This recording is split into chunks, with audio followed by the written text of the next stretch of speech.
سیدنا عثمان رضی اللہ عنہ وارضا فرماتے ہیں لوگوں میں نہ تلوار کے زور پہ خلیفہ بنا ہوں اور نہ کوئی تلوار کے زور پہ مجھ سے خلافت چھین سکتا ہے. تمہارا مطالبہ کیا ہے؟ کہا ہمارا ایک ہی مطالبہ ہے کہ آپ خلافت کو چھوڑ دیجئے. کہا اللہ کی قسم میں خلافت کی قمیص کو نہیں اتاروں گا. خلافت کی یہ قمیص مجھے اللہ نے پہنائی ہے اور رسول اللہ صلی اللہ علیہ وسلم نے فرمایا تھا کہ اے عثمان اللہ تجھے ایک قمیص پہنائے گا اور لوگ تیرے پاس آئیں گے اسے اتارنے کا تجھے کہیں گے لیکن تو اسے مت اتارنا. اور کہا یہ قمیص خلافت کی قمیص ہے جو مجھے اللہ نے پہنائی ہے اور رسول نے مجھے حکم دیا کہ اس کو نہ اتارنا. نہ تلوار کی زور پر میں خلیفہ بنا اور نہ تلوار کی زور پر مجھ سے کوئی خلافت کو چھین سکتا اور خلافت سے اتار سکتا ہے. جب باغیوں نے سیدنا عثمان کا یہ صبر دیکھا آپ کا اطمینان اور سکون دیکھا تو انہوں نے امیر المومنین کے گھر کا محاصرہ کر لیا رضی اللہ عنہ وارضا. باغی سیدنا عثمان کے صبر کو دیکھ کے برداشت نہ کر سکے اور وہی رذیل اور گھٹیا حرکت کی کہ امیر المومنین کے گھر کا محاصرہ کر کے خوراک اور پانی کے سارے راستوں کو بند کر دیا. نہ پانی گھر میں پہنچ رہا ہے نہ کھانا گھر میں پہنچ رہا ہے. ام المؤمنین سیدہ ام حبیبہ رضی اللہ تعالی عنہا نے کھانے پینے کی کچھ چیزیں لے کر کچھ خوراک اور کچھ پانی لے کر سیدنا عثمان کے گھر پہنچنے کی کوشش کی لیکن ظالموں نے مومنوں کی ماں کو بھی نہ جانے دیا. سیدنا علی نے اپنے کچھ ساتھیوں کے ہاں 3 پانی کے 3 مشکیزیں اور کچھ تھوڑی سی خوراک اپنے ساتھیوں کے ہاتھ بھیجی کہ جاؤ سیدنا عثمان کے گھر دے کر آؤ. یہ تاثر دینے والوں اپنی مجلسوں میں ماتم کدوں میں کہ علی عثمان کے دشمن تھے کوئی اپنے دشمن کو پانی نہیں بھیجا کرتا کوئی اپنے دشمن کو کھانا نہیں بھیجا کرتا. اگر علی عثمان کے دشمن تھے اس محاصرے پر حضرت علی خوش کیوں نہ ہوئے؟ باغیوں کو کیوں جواب دیا؟ باغیوں کی بغاوت کو کیوں ٹھنڈا کرنے پہ لگے رہے؟ ان کو کیوں واپس جانے پہ کہتے رہے؟ اگر علی سیدنا عثمان کے دشمن ہوتے تو باغیوں کی رہنمائی کرتے ان کے لیڈر بنتے اور ان کے ساتھ مل کر حملہ کر کے اس خلافت کو چھین لیتے.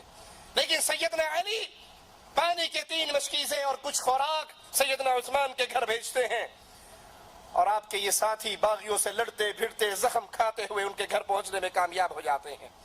بزرگ صحابہ مسلسل باغیوں کو سمجھاتے ہیں لیکن باغی نہیں مانتے اور ایک دن سیدنا عثمان رضی اللہ عنہ وارضا اپنے گھر کی چھت پہ کھڑے ہوتے ہیں اور باغیوں سے سوال کرتے ہیں اے لوگو مجھے میرے گھر میں قید کر دینے والو ذرا یہ بتاؤ مدینے کے اندر جب رسول نے مسجد بنائی تھی اس مسجد کی زمین خریدتے ہوئے آپ نے کہا تھا کون ہے جو اس مسجد کے لیے اس پلاٹ کو خرید کر دے اس کے بدلے میں اس کو اللہ کی جنت کی گارنٹی دیتا ہوں. بتاؤ یہ زمین کس نے خرید کر دی تھی؟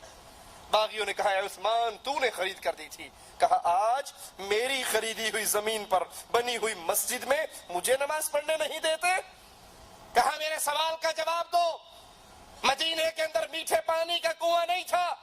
میرے رسول علیہ السلام نے کہا تھا کون ہے جو یہودی سے یہ کنواں میٹھے پانی کا خرید کر دے اور اپنے ڈول کو عام مسلمانوں کے لیے وقف کر دے جو چاہے اس میں سے پانی بھرے؟ تو وہ کون تھا جس نے یہ کنواں خرید کر رسول کریم صلی اللہ علیہ وسلم کو دے کر اس سے جنت کی خوشخبری پائی تھی؟ کہا عثمان وہ تو تھا.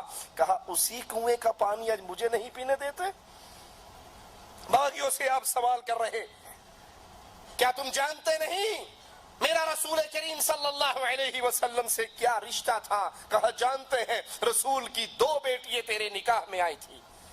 کہا جس کو دامادی کا 2 مرتبہ شرف ملا وہ داماد رسول بنا آج اس کے خون کے در پہ ہو. باغیوں نے مدینے کے تمام راستوں کو بند کر دیا جو عثمان کے گھر کی طرف آتے تھے اور ہر راستے پر پہرے لگا دیے لیکن پھر بھی 700 مسلمان ہتھیاروں سے لیس ہو کر سیدنا ابو ہریرہ ان کے اندر موجود ہیں سیدنا عثمان کے پاس آتے ہیں اور کہتے ہیں آپ ہمیں اجازت دیجئے ہم ان باغیوں سے لڑ کر ان کی گردنوں کو اڑا کر آپ کو ان سے آزاد کروا لیں گے. لیکن سیدنا عثمان تیرے صبر پہ قربان جاؤں، جواب میں کہتے ہیں میرے نبی کے صحابہ میں تمہیں اللہ کا واسطہ دے کر کہتا ہوں کہ میرے لیے کوئی شخص نہ لڑے، میرے لیے کوئی خون نہ بہائے، تم لوٹ جاؤ۔ شہادت عثمان کا مقابلہ کرتے ہو شہادت حسین سے؟ ارے ذرا آنکھوں کو کھول کر دیکھو تو صحیح، ایک طرف سیدنا حسین رضی اللہ عنہ وارضا 72 انسانوں کے ساتھ، جن میں بچے بھی ہیں، جن میں عورتیں بھی ہیں، وہ نکلتے ہیں، صحابہ روک رہے ہیں، عبداللہ ابن عمر روک رہے ہیں، ابن عباس روک رہے ہیں، صحابہ کی جماعت روک رہی ہے، حسین نہ جاؤ، حسین نہ جاؤ، اور سیدنا حسین جا رہے ہیں، اور ادھر پوری اسلامی حکومت سیدنا عثمان سے اجازت مانگ رہی ہے، امیر المومنین سے سوال کر رہی ہے، 700 صحابہ سیدنا عثمان کے دروازے پر کھڑے ہیں، اجازت دیجئے، ہم ان باغیوں سے، ان مصر کے باغیوں سے ہم لڑنے کے لیے تیار ہیں، اور وہ اللہ کا واسطہ دے کر کہتے ہیں لوٹ جاؤ، میرے لیے کوئی مسلمان نہ لڑے، میں مسلمانوں کا خون بہتا ہوا نہیں دیکھ سکتا۔ ایک طرف امیر المومنین کی حفاظت کے لیے امیر معاویہ لشکر بھیجنے پر تیار ہے، مدینے کے مسلمان جنگ کرنے پر تیار ہے، اور ایک طرف یہ 72 انسانوں کو لے کر جا رہے ہیں۔ شہادت حسین کا مقابلہ کس سے کرتے ہو؟ یہ امام مظلوم سیدنا عثمان رضی اللہ عنہ وارضا، لوگ اپنا خون بہانے کے لیے تیار ہیں، تلواریں بے نیام ہونے کے لیے تڑپ رہی ہے، لیکن وہ کہتے ہیں لڑنا ہے تو اللہ کے لیے لڑو، میری ذات کے لیے کوئی نہ لڑے، اور میں مدینہ الرسول میں مسلمانوں کا خون بہتا ہوا نہیں دیکھ سکتا۔ نبی کے ان صحابہ کو واپس لے جاتے ہیں۔ عبداللہ بن سلام رضی اللہ عنہ وارضا نے باغیوں سے کہا لوگو تم عثمان کو قتل نہ کرو، تم میں سے جو شخص عثمان کو قتل کرے گا وہ اللہ سے کوڑی ہو کر ملے گا، کوڑ کے مرض میں مبتلا ہو کر اللہ کے دربار میں اٹھے گا۔ یاد کرو اللہ کی تلوار ابھی تک نیام کے اندر ہے، لیکن اگر تم نے عثمان کو قتل کر دیا پھر اس کی تلوار نیام سے نکل آئے گی اور قیامت تک دوبارہ کبھی میان میں نہیں جائے گی۔ یہ تلوار ابھی نیام کے اندر ہے، ان کی شہادت سے فتنے کے دروازوں کو نہ کھولو، اور اگر تم نے یہ جرم کر لیا پھر وہ تلوار نکل آئے گی، فتنوں کا دروازہ کھل جائے گا، اس کو دوبارہ نیام میں کوئی داخل نہ کر سکے گا۔ باغیوں نے سیدنا علی کو اپنے مطالبات دے کر سیدنا عثمان رضی اللہ عنہما کے پاس بھیجا۔